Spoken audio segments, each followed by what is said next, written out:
అంతకుముందు ఎన్ఆర్ఐస్ మన Indians US లో ఉన్న వాళ్ళందరికీ టెస్లా లేని డీపీ లేదు, డిమెట్ అకౌంట్ లేదు టెస్లా అన్న. కానీ ఇప్పుడు చూస్తే లాస్ట్ 4 years నుంచి టెస్లా కంపెనీ అదే ఎలాన్ మస్క్ కంపెనీస్ అన్ని లాస్ లో ఉన్నాయి టోటల్ మొత్తం. వాళ్ళు ఇప్పుడు గెట్ ఆన్ అవ్వాలంటే ఇండియా మీద ఆధారపడాలి. అంటే మిడిల్ క్లాస్ వాళ్ళకి టెస్లా నుంచి ఒక కార్ రిలీజ్ చేస్తున్నాం అని రిజల్ట్స్ లో చెప్తే గానీ ఆ కంపెనీ రిజల్ట్స్ వచ్చిన తర్వాత ఆ షేర్ కూడా పెరగల. లేకపోతే మామూలుగా అయితే ఆ న్యూస్ లేకపోతే టెస్లా భయంకరంగా పడేది. సో డెఫినెట్ గా షార్ట్ టర్మ్ లో మనకి 24 25 అన్నారు, మేబీ 25లో రావచ్చు.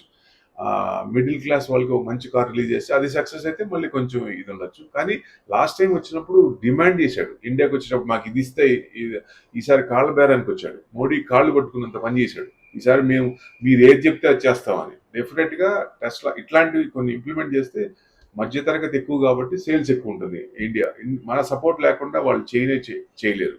అంటే ఇంకోటి ఎలాన్ మస్క్ వాళ్ళది నెట్ కూడా వస్తుంది, ఇది ఇంపార్టెంట్.